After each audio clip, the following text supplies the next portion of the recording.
Joined now by another friend of Golf Talk Canada, Tomo Bystedt. He is the Director of Product Creation for Irons, and Tomo's been a part of our show many times. We've done a lot of product launches over the years with him. We got something new and exciting to talk about this year. I'm curious to see what I'm going to end up with. We haven't even got anywhere near there yet, but there's so many options, and there's difference between the options this year. But let's start with the #1 selling iron in the world, which was the M2 product last year. What's the difference this year? What are the upgrades? Well, like you said, M2 has been an unbelievable hit from us, really since the word go last year when we launched it. And for this year, the challenge was how do we make it better? And we really focused on forgiveness aspect of the product.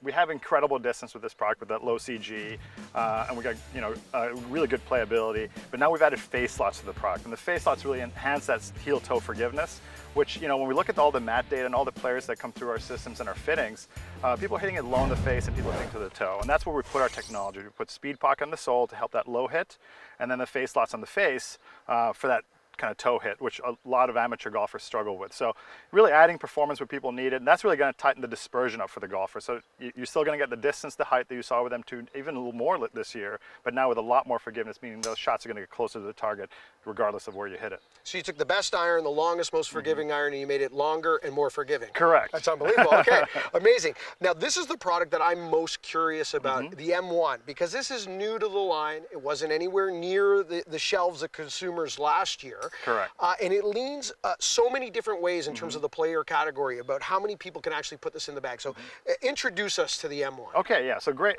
segue there. I think, one of the things we looked for in the M1 was, how do we get all the performance that we just talked about in M2, all the technologies that we've harnessed in here with all the cool things like the fluted hosel, the 360 undercut, obviously the speed pocket and the face slots. How do we get that into an iron that's a little smaller that really is going to widen that appeal? You get a guy who's in the sort of mid-teens, low teens, even single digit, that guy's going to be a little bit, questioning the offset, maybe the size of the top line on certain clubs. So we wanted to get a club that was right in that guy's wheelhouse visually, but then give him all the performance for them too. And that's really what the M1 is all about. And so it required some kind of engineering challenges in this club that we had to overcome, which is, first of all, is how do we get that sole nice and thin, for that player who likes to work the ball a little bit, and still keep that CG low. And so the solution that we came up with was do this high density tungsten very low in the toe. So we've actually put a 15-gram tungsten, which is like right under the player number here. You see that number 4 here.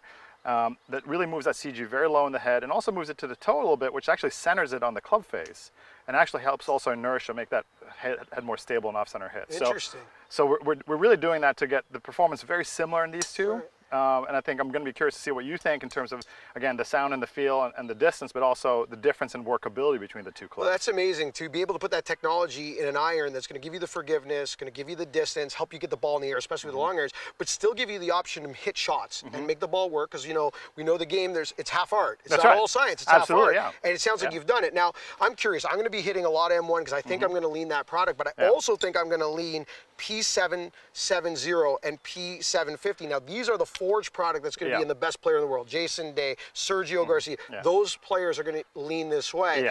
I may lean 770 as well as M1. Might even be looking at a split bag this year. But this product is beautiful to look at. It's absolutely stunning. Walk us through this and the differences between a 750 and a 770. Yeah, and so, there's a reason why there's two clubs, right? And like you said, I mean, they look visually very different. Obviously, the branding and the naming is separate from M, and we wanted to make this a standalone product really for the best players out there. And so we designed it really from the ground up for those guys. We went out to tour for the last 3 years and really talked to these guys, got feedback. What do you like, what don't you like about your current product? And really focused on sort of dialing in the things that were most important to them, namely look and feel. So the player's going to see a club that looks very serious, like a forged cavity back, compact head, really little offset.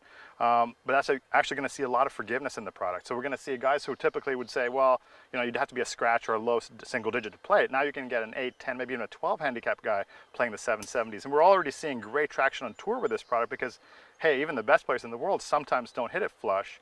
And as long as they're not giving up anything on look and feel, they're going to take it. They're going to take it, Yeah, 'cause absolutely. this much means millions of dollars. Exactly, exactly. Yeah. And same, interested in the 750, just in a smaller, more compact Yeah. head? So what's interesting about these two clubs here is that they look really similar in the back. You see that the very obviously family appearance, and that's on purpose. We want these to look like a family, but the way we execute the technology is really different in these clubs. So again, they're both forged 1025 carbon steel. They both have tungsten in the sole. Now this is a very small piece of tungsten, and it's a little bit more towards the center here, not so much sort of toe biased, and that creates a more heelward CG, and that's really more for that guy who really likes to work the ball. And the player that we targeted for this product was a muscle back guy. You know, the muscle back guy is like a little higher CG, a little more spin, a little lower launch, and easier to work at the ball, right to left. And that's what those guys were asking for. The Justin Roses out there, the Sergios, they were like, hey, I need to hit that little draw to the left pin, the fade to the right pin when I need it, and I don't want to make a bunch of adjustments in my swing. So we made this a very low inertia club. It's like the opposite of an M2. It's not forgiving. It's not going to go far, but it's the ultimate sort of precision tool for these guys. You know, for all of our watchers and listeners that are +4 handicaps. That's right, exactly. Because there's a bunch of them. Yeah, But the world needs that. Yes, though, right? and absolutely. And I think when you talk about guys who, like Justin Rose or John Rahm, who's won just recently as well, these guys have been lifelong muscle back guys. Never played really anything else for any extended period of time. Both of them are loving this product right now because it gives them all the muscle back sort of feedback visually and feel-wise through the turf, but then adds that little forgiveness, a little bit of extra height through that multi-material tungsten. Tons of options this year, and I love the fact there's no redundancy. It's options, and options that make sense. You can have clear ways of making decisions with the product. I'm going to go hit a bunch now and figure out what works for me.